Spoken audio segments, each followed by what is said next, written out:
The meeting of the Erie County Council will come to order. Please rise for the Pledge of Allegiance.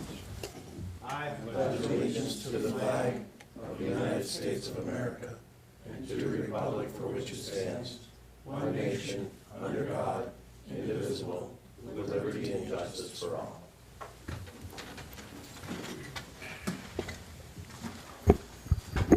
Carol, the optional prayer. Thank you, Mr. Chairman. Let us pray. God, lead us on a journey that starts with understanding that we are leaders chosen in good faith to do the best for all. Let us remember that we are not alone, but working together through trials, temptation, and testing. We need to use our power, however little, not to satisfy demands of selfishness, but to face the needs of others.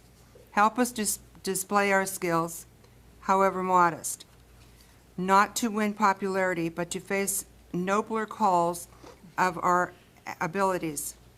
It may be the harder path to follow, but we need to follow it. We ask this in the name of our Lord. Amen. Amen. Thank you. Roll call, Mr. Clerk. Mr. Anderson, Here. Mrs. Fatika, Here. Dr. Faust, Here. Mr. Horton, Here. Mrs. Lull, Here. Mr. Rastatter, Here. Chairman Leone. Here. A hearing of the public, those that have called in will receive 5 minutes. Anyone else that wishes to speak will receive 3 minutes. Randy Barnes, please. And I'll wait to start this until after you say your name and where you're from. Thank you, Chairman Leone. Randy Barnes, Kyle Faust District. I thought a little bit since I was here last, and I thought about a couple words are pretty important to you and to us as the public. And those words are taxes and trusted. Kind of coincidence they both start with the letter T, taxes. Basically the only reason we're here. If there was some magic way to fund society and keep the rules and regulations without taxes, we wouldn't have to have this meeting tonight, but we do. And trusted. As public, we have to feel that we can trust our officials, our elected officials, our appointed officials, our authorities, our boards. We have to feel we can trust them with our tax dollars. Because without that trust, we need to have trust. Trust and taxes need to go together. We need to trust. That brings me back to this point. I want the 7 of you to be able to stand up in front of your constituents and say, I trust this individual. So I want to read from the check register from the Erie County Gaming Revenue Authority. On March 8th of 2017, check number 2055 written out to Perry Wood for 2018 fall tuition and February reimbursement, $5,604.38. 6 weeks later, on April 24th, 2017, check number 2138 written out to Perry Wood for 2017 professional development, $5,527. We've covered this numerous times. We all know what took place here. Tuition reimbursement wasn't going to cut it anymore. So within 6 weeks, Mr. Wood, and maybe his board approved, and I don't fault this board, because this board has done nothing but stupid things, because Mr. Wood has this magic power over them. That within 6 weeks, he can get them to change the wording so it looks like he's not taking tuition. Do you trust a person that does that? Would you trust any county employee down here in this hall, in this great building, if they changed the wording on something to make it look like they weren't taking what they were really taking? Would you trust that person? Because the 7 of you have to stand up before your constituents and before God and say, I trust a person that would do that. I trust a person that would look inside themselves and say, I deserve tax money to pay for my Pennsylvania Society membership. A person, do you trust that person that feels they deserve taxpayers' money to pay to a private club membership? Do you trust that person that changes the words in 6 weeks to benefit his pocket of $5,527 taxpayers' money? The 7 of you have to answer that to your constituents. Well, not Mrs. Lowell, since she's not running again. But anyone else that is running has to answer, correct? Or, I'm sorry, I don't mean to point out anyone specifically, but if you're running, you may have to answer to your constituents, because I'm going to be here to remind your constituents that you should answer whether you trust somebody that would particularly change the wording to benefit their pocket, and to go to Country Fair and pay $3.88 every other day of the week to buy creamer. If you trust that person with millions of dollars of our taxpayers' money, you have to tell the taxpayers and your constituents, I trust people like that. I welcome people like that. I wish there were more people like that in county government and on these authorities and on these boards. I wish there were more. You tell your constituents that. Because with your inaction, that's what you're telling them. Taxes and trusted. Without the T, what do we have? Rusted axes. Anyways, Northern Pennsylvania Regional College. Go on their website, early childhood education, early intervention, criminal justice, business administration, interdisciplinary studies. Hey, they're doing a great job. Most of the elected officials in the county wanted that, and once they got it, they said, we want something else. I say give it a fair shot, give it 4, 5, 6 years, and get behind it. I know manufacturers today that have gone to them and asked for tailored training that these manufacturers need in Erie County. This is something we need to support. We need to get behind it. Our tax dollars are funding this. So, with that said, thanks an awful lot. And just think about this, trusted and taxes. The two words go hand in hand. You can't pay your taxes without knowing that your officials are trusted. Thank you. 5 minutes. And 3 seconds. Anyone else from the public wish to be heard?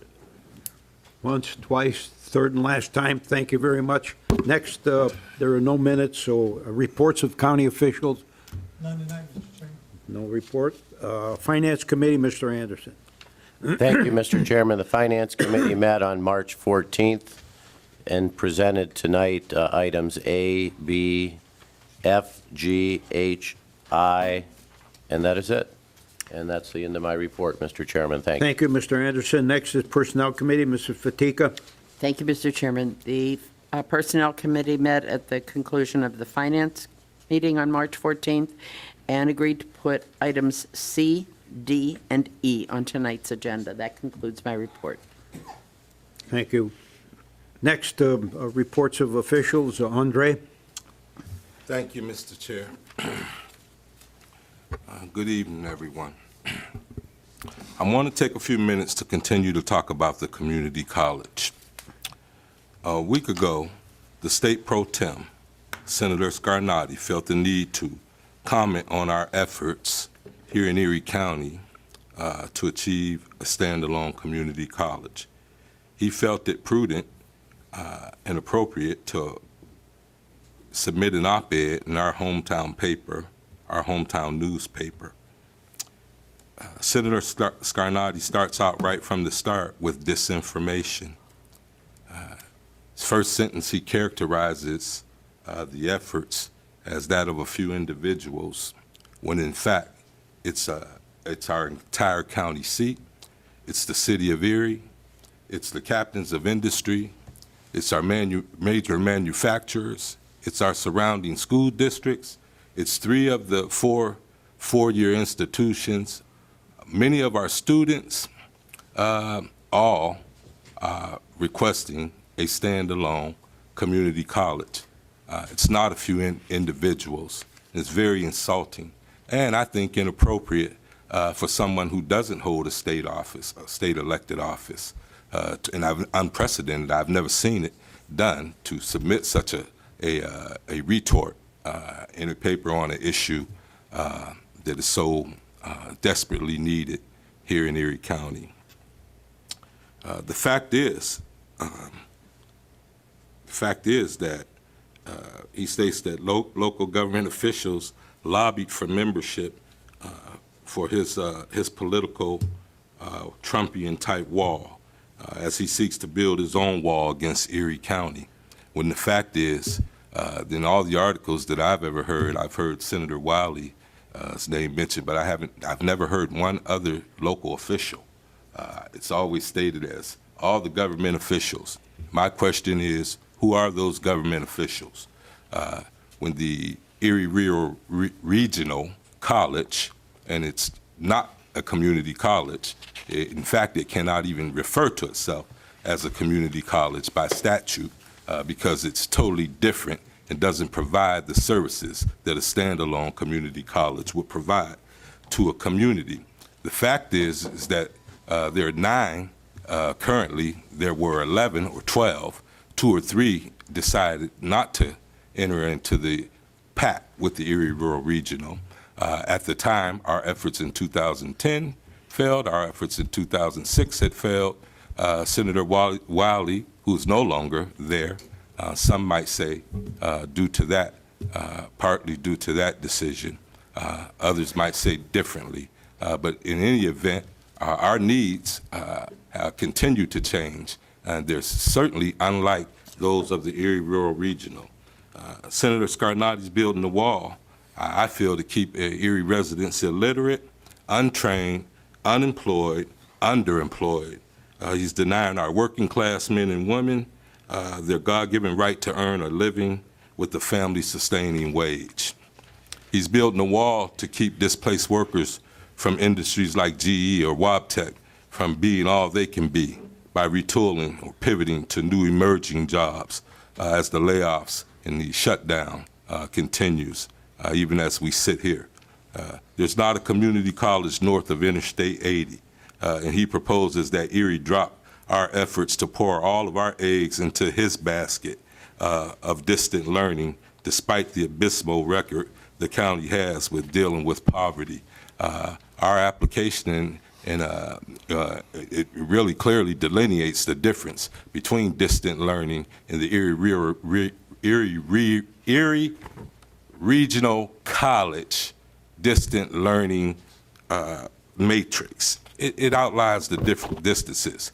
100% of the kids in the Erie School District are eligible for free lunch, and he wants us to do distant learning. One of the worst cities in America for African Americans, he wants us to do distant learning. We have the poorest zip code in the entire Commonwealth, right? This when smack dead. In fact, we're sitting in it, the county seat, the city seat, Senator Loughlin's office. Hell, our #1 anti-poverty agency in the region, all sitting in the 16501 zip code, and he wants us to do distant learning. Failing test scores, lack of internet in many households, the need for remedial training, the need for certificates in the trades, manufacturing degrees for coding to support the healthcare providers in the region, tradesmen to support the construction boom and revitalization occurring in this county and throughout the region. He wants us to do distant learning. We're 60 miles from the cracker plant in Butler. Supposed to have a 700 centrifugal mile economic impact. You know who's not being impacted? Erie County. I bet Senator Scarnati's backyard has a community college and a standalone college, and we would surely swap because it doesn't have to be either or. Despite our efforts to work and to collaborate with the Erie Regional College, their stance has always been our right to not exist. They look at the 280,000 citizens and residents of Erie County as the cash cow in commerce, with the other 9 counties who currently have a total of 78 students spread throughout 9 counties after a $5 million investment, and he wants us to do distant learning. Tear down the wall, Senator Scarnati. We, the citizens of Erie County, have submitted our application as required by the Community College Act.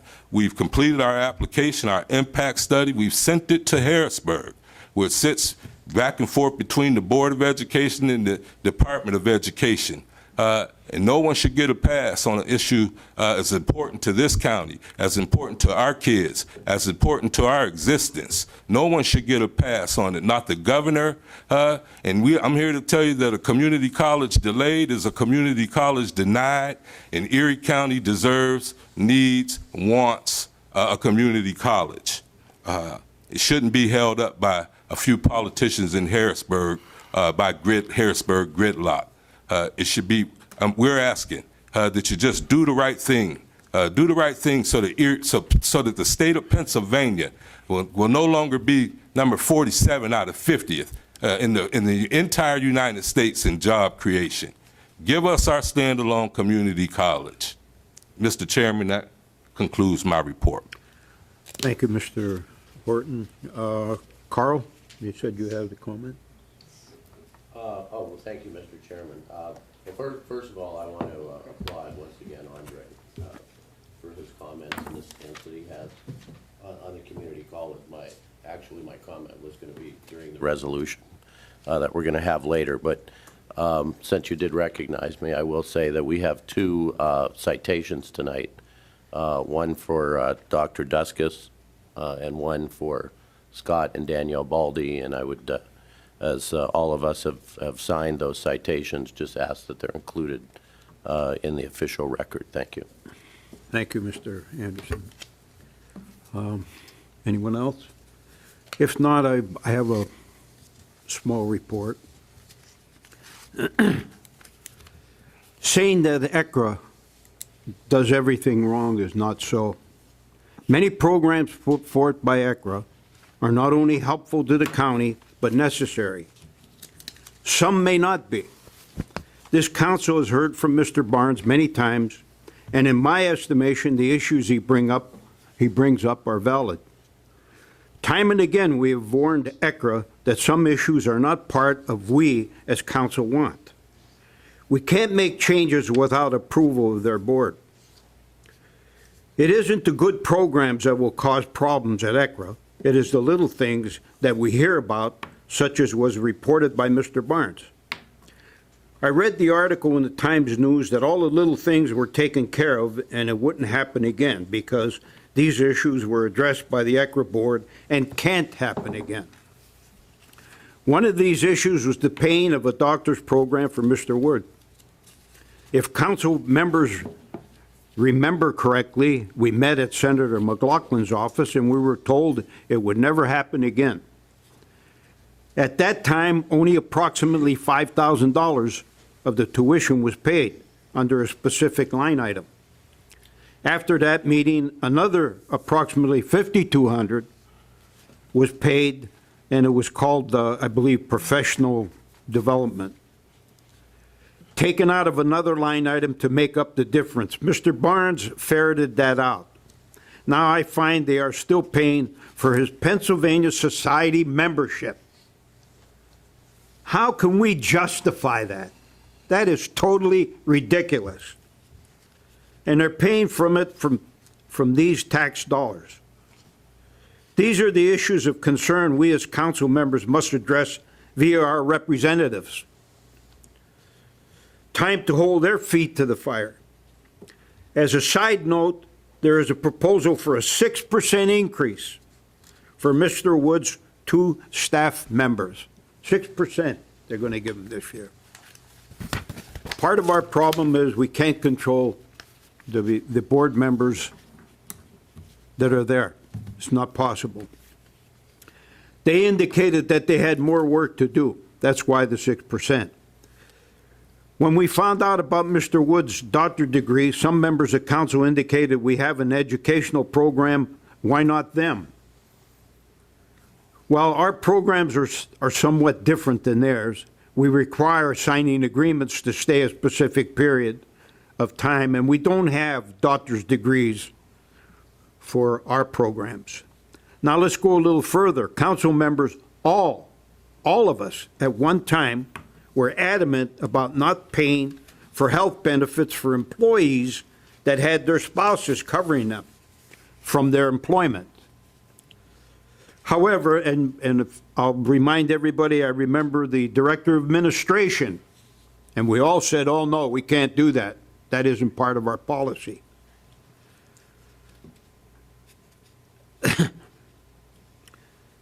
However, in ECRA, Mr. Wood and also the 2 assistants are paid extra because their spouses cover them. same as our educational program? Is it, is that what we're comparing? Let's compare apples to apples, and I believe that in this particular case, that's entirely wrong. As council members, I believe we have a great responsibility to protect these tax dollars, no matter how small they may be. I give kudos to Mr. Barnes for researching these issues. Mr. Barnes also indicated that changing of wording from 1 month to the next should not be allowed. This is the issue with the funding from the doctor's degree. He also indicated that the checklist and the credit card charges should be available and accessible via the ECRA site. I agree with that. This is what it's all about. All of the taxpayers in this community should be able to look on that site and find out what they're paying for. Many, as I've indicated, are issues that need changes. We as council members need to also review if the spending of these funds meet the guidelines we intended when we implemented this board. Is lending money part of the process we envisioned? Are all of our original guidelines being met? I don't know, but I think it's time we looked into it. I believe seriously we've been behind in this particular area. I think it's time we have to do something about it. Thank you, thank you, board, for listening, and thank the community for listening. Anyone else wish to speak? If not, let's go on. There is no new business. I'll entertain a motion to make second readings of ordinance 9, 10, 11, and 12. So moved, Mr. Chairman. Moved by Dr. Faust, Second. seconded by Mr. Horton. Any comments? Roll call on the motion, Mr. Clerk. Mr. Anderson? Yes. Mrs. Fatika? Yes. Dr. Faust? Yes. Mr. Horton? Yes. Mrs. Lahl? Yes. Mr. Rastetter? Yes. Chairman Leone? Yes. Next, second read of ordinance number 9 in title only, please, Mr. Clerk. A second reading of ordinance number 9, 2019, seventh 2019 general fund budget, supplemental appropriation of $95,000 to purchase body scanning machine for Erie County Prison. So moved. Second. Who moved that, Scott? Fatika. Oh, Kathy? Moved by Kathy Fatika, seconded by Mr. Horton. Any comments? Roll call. On ordinance 9, Mrs. Fatika? Yes. Dr. Faust? Yes. Mr. Horton? Yes. Mrs. Lahl? Yes. Mr. Rastetter? Yes. Mr. Anderson? Yes. Chairman Leone? Yes. Next is second reading of ordinance number 10 in title only, Mr. Clerk. A second reading of ordinance number 10, 2019, authorizing the County of Erie to enter into an intergovernmental cooperation agreement and authorizing the participation in the Pennsylvania County's risk pool pursuant to the Pennsylvania Intergovernmental Cooperation Law as amended. So moved. Second. Moved by Mrs. Fatika, seconded by Mr. Horton. Comments? Roll call. On ordinance 10, Dr. Faust, Yes. Mr. Horton, Yes. Mrs. Lahl, Yes. Mr. Rastetter, Yes. Mr. Anderson, Yes. Mrs. Fatika, Yes. Chairman Leone, Yes.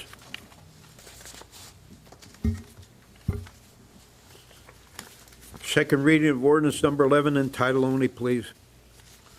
a second reading of ordinance number 11, 2019, first 2019 library fund budget, supplemental appropriation of $85,000 in grant funds for addition of new position. So moved. Moved by Mr. Anderson, Second. seconded by Dr. Faust. Comments? Roll call. On ordinance 11, Mr. Horton, Yes. Mrs. Lahl, Yes. Mr. Rastetter, Yes. Mr. Anderson, Yes. Mrs. Fatika, Yes. Dr. Faust, Yes. Chairman Leone, Yes. Next is Second reading of ordinance number 12 in title only, please. A second reading of ordinance number 12, 2019 appointed officials salary ordinance, part-time assistant public defender. So moved. Moved by Second. Mr. Horton, seconded by Dr. Faust. Sorry, Carl Anderson. My hearing's getting worse. Comments? Roll call. On ordinance 12, Mrs. Lahl, Yes. Mr. Rastetter, Yes. Mr. Anderson, Yes. Mrs. Fatika, Yes. Dr. Faust, Yes. Mr. Horton, Yes. Chairman Leone, Yes. Next, first reading of ordinance 13 in title only. a first reading of ordinance number 13, 2019, eighth 2019 general fund budget, supplemental appropriation of $86,275 for creation of 2 positions in human resources. Resolution number 7 in title only, please. Resolution number 7, 2019, in support of completing 270 miles of trail linking Erie to Pittsburgh. Have a motion for that? It's so moved. Moved by Mr. Anderson, seconded by Dr. Faust. Comments? Roll call. On Resolution 7, Mr. Rastetter, Yes. Mr. Anderson, Yes. Mrs. Fatika, Yes. Dr. Faust, Yes. Mr. Horton, Yes. Mrs. Lahl, Yes. Chairman Leone, Yes. Resolution number 8 in title only, please. Resolution number 8, 2019, in support of Restore Pennsylvania, a $4.5 billion infrastructure improvement plan. So moved. Moved by Carl, Second. seconded by Mrs. Fatika. Comments? Mr. Chairman, Yes. I just wanted to make a couple brief comments. As we prepare to bring this resolution forward tonight, of course, is always our hope that our state legislative delegation, as well as the rest of the legislature and the government and his administration, hear us in Harrisburg and the needs that we put forward for our community, and we believe for all of Pennsylvania. The resolution we're putting forward tonight, we believe, will be a positive impact on Pennsylvania and the future of Pennsylvanians by adding a severance tax, which will create a pool of money over a 4-year period of $4.5 billion, or roughly $1.25 billion per year. We will be able to invest in such things as infrastructure for roads, dams, bridges, waterways, for sewer improvements, as well as infrastructure to bring us into the 21st century with internet and broadband services. And I should note, it will also have funds available for land banks and other programs that are dealing with blight. In Erie County, I might add, we're proud to say, is ahead of the game in that with the creation of our land bank last year. So this does not eliminate us for funding, but would actually put us in a position to actually increase the funding for our land bank and those programs, while also taking into consideration the historic value of such properties throughout Pennsylvania. So in Pennsylvania, we have a very rich and historic past. We have a solid present, and we have a bright future. And we hope that the legislature will continue to see programs like this as moving Pennsylvania forward in a positive way, as we do tonight. Thank you, Mr. Chairman. Any other comments? Roll call. On Resolution 8, Mr. Anderson, Yes? Mrs. Fatika, Yes. Dr. Faust, Yes. Mr. Horton, Yes. Mrs. Law, Yes. Mr. Rastetter, Yes. Chairman Leone, Yes. Mr. Chairman, move to approve the sale of parcels from the repository according to index numbers listed in our agenda tonight. Second. Moved by Dr. Faust, seconded by Carol All. Comments? If not, roll call on the possible sale of parcels of H and I. Mrs. Fatika, Yes. Dr. Faust, Yes. Mr. Horton, Yes. Mrs. Law, Yes. Mr. Rastetter, Yes. Mr. Anderson, Yes. Chairman Leone. Yes. Move to adjourn, Mr. Chairman. Stand adjourned. This goes